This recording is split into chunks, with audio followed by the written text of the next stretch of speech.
Today, Canberra rejects John Adams' offer to help as more experts predict GFC 2.0.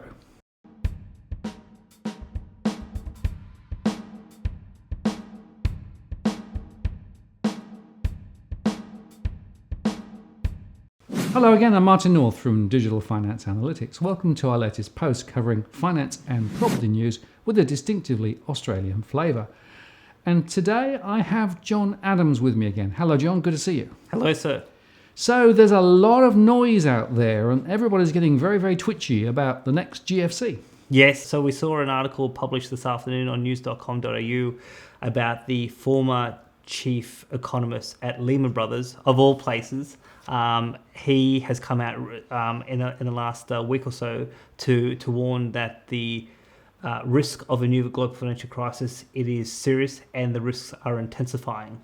So he is the latest voice in a whole host of international characters, including the Bank of International Settlements and the IMF, who are saying that the global debt bomb is unsustainable and it is getting riskier by the day. It's worth saying that John Bailin, who you're talking about as the Lehman guy, was at Lehman's for 10 years up to the GFC. Yeah. So he was effectively the global economist there. Yes. And so was right in the middle of the maelstrom when it all happened.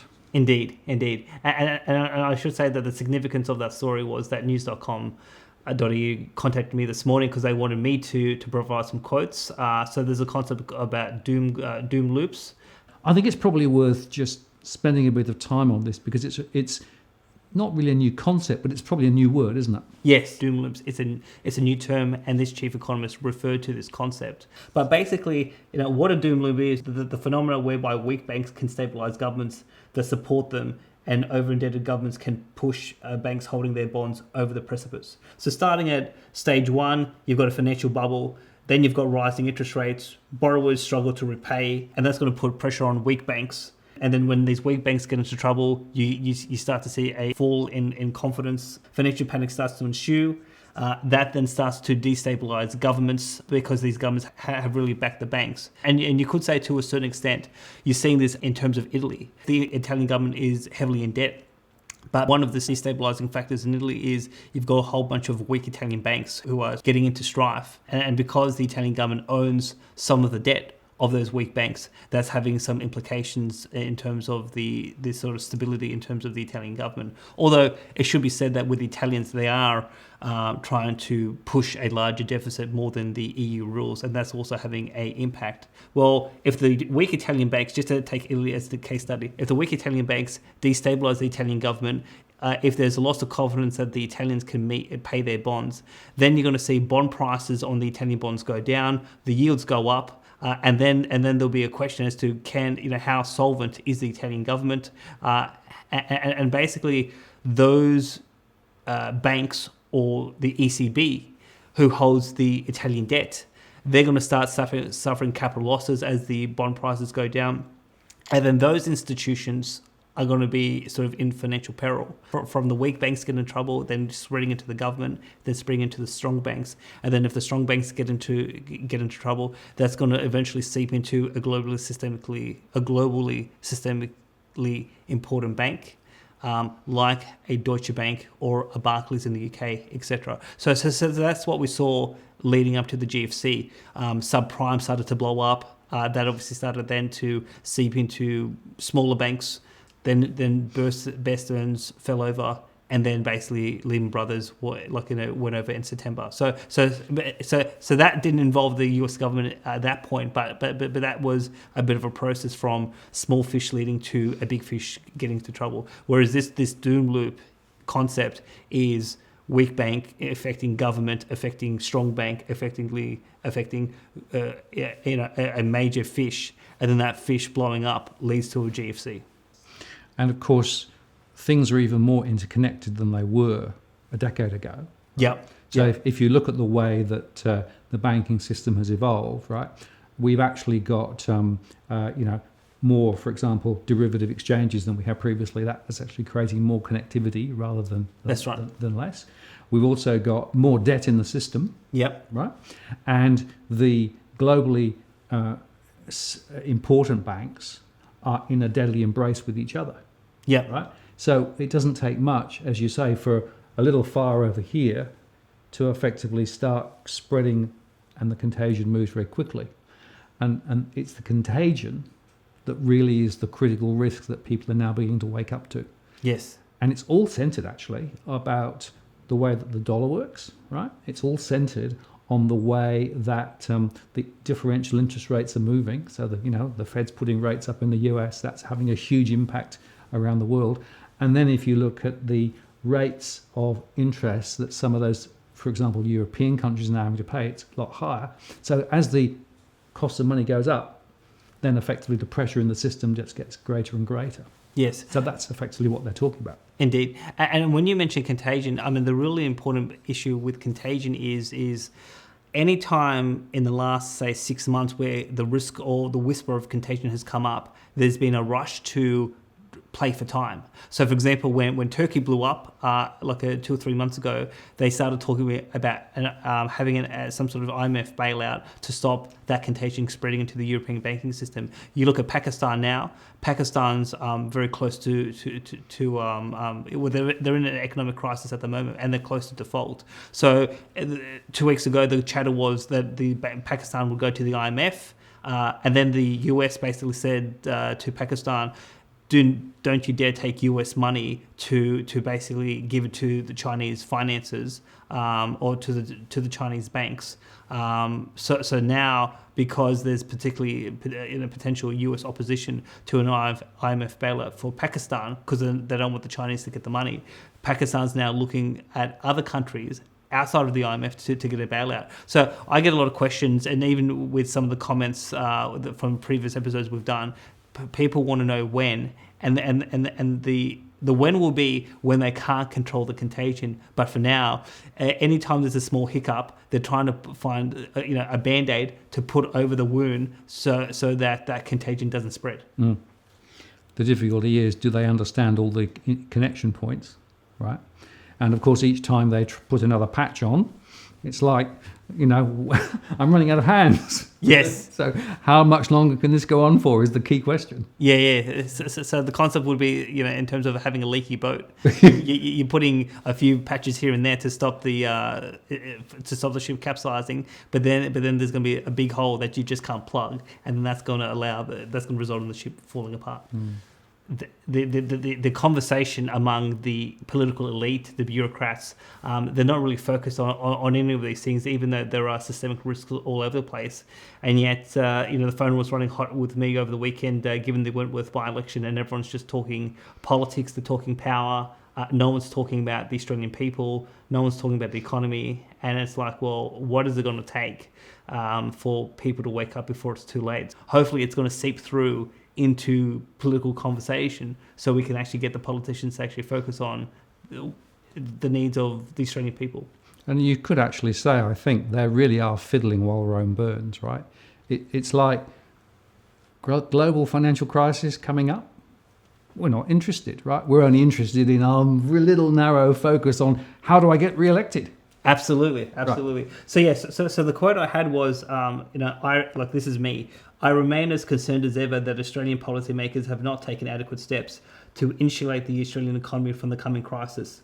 The Morrison government is failing in its job to protect everyday, ordinary Australians from severe economic hardship. So that's what I said on the record today, and hopefully more people hear the message, and that it can sort of seep through to the PM and the Treasurer that they need to wake up.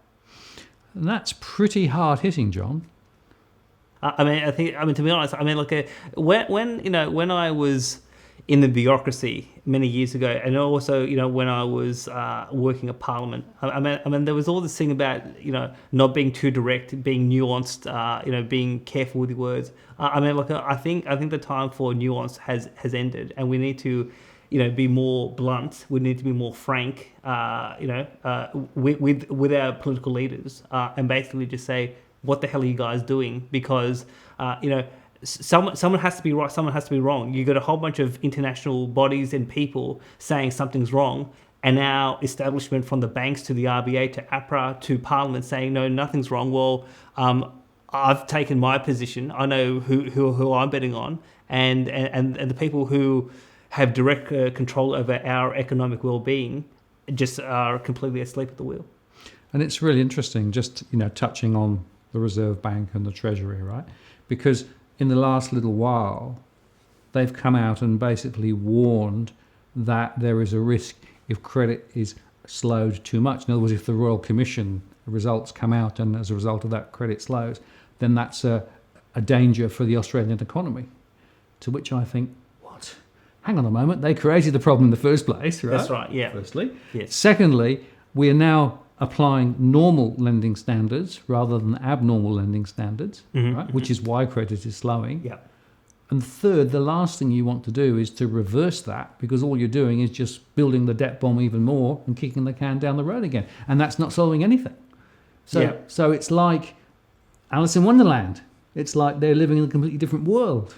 Yes. It's not just like in terms of Alice in Wonderland, but I think you should sort of just make a comment about what the Treasury and the Reserve Bank is doing in terms of putting a submission into the Banking Royal Commission and telling the Commissioner, hey, pump the brakes. We don't want you to do anything that's going to adversely slow credit growth. Yeah, so you're right. So the Reserve Bank in their financial stability report specifically referred to the risks of credit slowing too fast, right? And as you say, they've also now put submissions into the Royal Commission to basically say, don't restructure the banks too much, don't tighten credit too much, be careful, because there's a danger that if you actually do too much, then effectively you rock the economic credit boat. And just think about that, right? The reason that we've got the boon that we've got is because we've had interest rates way too low for way too long. We've had credit effectively way too available, right? We've blown up the debt balloon. We've got very high debt to income ratio. We've got many households who are in significant difficulty now. And the regulators, the people in charge, are basically saying, no, you can't change that, because if you change that, you bust the economy. That's what they're actually saying.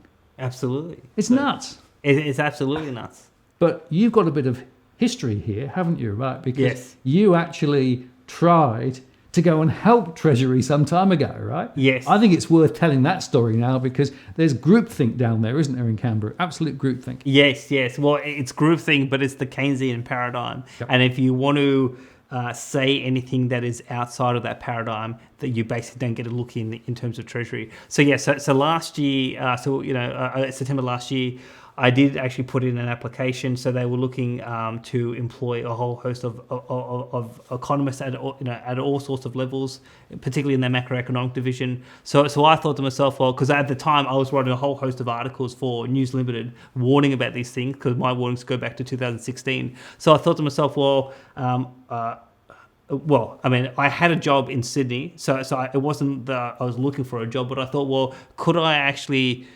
rather than warn the public, could I actually take these warnings into the heart of the economic department of the government, and actually try to have some influence about the thinking about how are they assessing the economy at the moment, both domestically and in terms of internationally. How are they assessing systemic risk, economic and financial, and obviously try to help, because the role of Treasury is ultimately to provide advice to the Treasurer. And then, if the Treasurer doesn't want to accept the advice, that is an issue. But I guess, having known several people who have worked at Treasury over the last 5 to 10 years, there is a big risk that the bureaucrats are completely asleep at the wheel, and that they are not attuned to what's really going on. And I think that particularly, given that the Treasury and the RBA are trying to tell Commissioner Hayne not to put forward any recommendations that's going to slow credit growth. That's a telling sign. Now, unless if the government, as in the cabinet, has instructed these agencies to put this forward, and they're doing the will of the government, that's one thing. But if there hasn't been any explicit instructions from the government to keep the bubble going, well, it seems to me that the risks that a whole host of international people are saying that the bureaucrats, they're not attuned to. So basically, I did put an application for an EL1 position. in this application, I mean, to be honest, the cover letter, it was very different to how I would write a cover letter, because it was basically saying, I want to come in, I've been writing these things, I'm very concerned, I want to come in and help you do some very specific things, and I want to help the Australian people. So I'll, without showing the full cover letter, because it goes for a page and a half, but there's a couple of key paragraphs that I think that'd be worthwhile to retell the audience, and then I'll actually tell what the outcome of that process was. So the first quote that I had in my cover letter that I'll share with the audience is, I said, in applying for a position within macroeconomic group at the Treasury, I have a specific interest in assisting Treasury to develop an independent institutional view regarding the significant macroeconomic structural imbalances by historical standards which are now observable within the Australian economy. So basically I'm saying the bubble is so obvious, you guys need to develop your own independent thinking so that you can provide the best advice to the Treasury that you can. So given that I can see the bubble and that I've written about the bubble publicly, surely I can provide some value to the thinking of Treasury. So that was one of the quotes I had. Another paragraph I had in my cover letter was, across my independent economic research, analysis and public writings, I have expressed a concern that Australia's record high household debt and foreign debt have the capability to put at risk the financial stability and security of millions of Australians in the event of an unanticipated international economic shock. Now, why did I write this specific sentence is because an unanticipated international economic shock is exactly what the GFC was, and they did not see it. So they were blind to it. Now, I think if to be accurate on the historical record, the person who raised the risk of a GFC was actually Kevin Rudd. So there was an ABC documentary that was done after the Rudd prime ministership, and they basically said that Rudd was concerned about what was happening on Wall Street with subprime, and there was this famous, because there was a 3-part series, there was this famous scene where Rudd is on the prime ministerial plane, and he's asked Ken Henry, who's the secretary of who was the secretary of the Treasury, who's now the chairman of NAB, to come on the plane for a private discussion. So the secretary hops on the plane, and then the Kevin Rudd asks him point blank, how risky is this subprime process, and what does that mean for us? And in this part 1 of this documentary, Ken Henry he expresses surprise that the Prime Minister is already talking about some sort of international shock, and thought that this commentary from the Prime Minister was too premature. But then later on in the episode, he says Kevin Rudd had fantastic foresight. So it's a little bit concerning that in February, March of 2008, Treasury had no idea, and I have confirmed, speaking to people who work for Costello, 2005, 2006, 2007, Costello's office had absolutely no idea. They didn't understand subprime. They didn't understand what was happening on Wall Street. Because I asked someone who was in that office, did you know what was happening? Did you get warnings? And they basically said they took their international references from the key bodies like the IMF, the OECD, blah, blah, blah. No one was expressing alarm from those bodies, so they just thought that everything that was okay. So the Howard government didn't see it. Treasury didn't see it, so that's why, to the extent that they didn't brief Costello or Swan, Rudd was concerned. He raises with Treasury, and they thought he was premature in raising it. So there's definitely groupthink, but if you follow the Keynesian economic framework, you don't understand how bubbles form. You don't know or don't have the ability to recognize them when they're in front of you, and you don't really understand how the process can quickly unravel. And so obviously this is where, when you interviewed Steve Keen talked about using non-standard or non-orthodox ways of thinking about economics. So you would have thought that they would want at least a few independent thinkers or people who have dissenting voices to just come in to have a more balanced conversation within the halls of power. Well, it's interesting because if I work with companies on strategy, right, quite often they deliberately want to think about alternative futures and alternative outcomes and play different scenarios, right? In fact, we quite often war game, right? because that's a really good way of testing in different circumstances with different outcomes what might happen, and then you'd think about how would I respond to it, right? That's pretty standard strategic thinking in the private sector. Yep. So I'm really surprised that down in Canberra they don't do that. Right? I would have thought that would be just normal course of business. Yes. Well, I mean, so before revealing what happened to me with this application, I'll just read a couple of other sort of paragraphs. So this is a bit of a long one, but I say, I believe more analysis and policy work using alternative theoretical frameworks, consistent with what I was saying about Steve Keen, and methodologies is required by Treasury to determine whether current policy settings are appropriate to mitigating the macroeconomic risks associated with the structural imbalances mentioned above, including whether current policy settings are sufficient to reduce excessive levels of consumption, the accumulation of non-government debt, and to reverse the low levels of national savings which are observable across various public and private sector data sets. So basically what I'm saying is you need people in there to help you come up with different ways of thinking so that you don't have your blinkers on, you're not looking myopic, so you can actually see whether something is coming over the horizon. So that was another paragraph I had. And then the last one, now this is a stinging one because I thought it was important I actually make the point they didn't see the GFC. Now, you never really tell an employer that you got it wrong. But I said this. I believe a review of Treasury's economic risk assessment framework is warranted given recent problems associated with Treasury's revenue forecasting experience, as well as Treasury's inability to anticipate well in advance the global financial crisis in 2008. Now, one of the reasons why I put this particular sentence in is that people who have very close knowledge of the senior workings of Treasury have told me December last year that they were very nervous about whether Treasury has fully priced in the risk of what's happening in this economy, but in terms of overseas. And this particular person, who I won't mention, but is quite prominent within Australian public society, basically was of the view then, and he still is of the view now, that Treasury was underestimating the risk of a serious economic event from happening. So I basically say, you've got a pretty poor record in terms of forecasting, in terms of coming up with risk assessments. And given that certain people were telling me that they were concerned about Treasury's ability to look at these risks, I thought say, well, you looked at it, you missed it last time.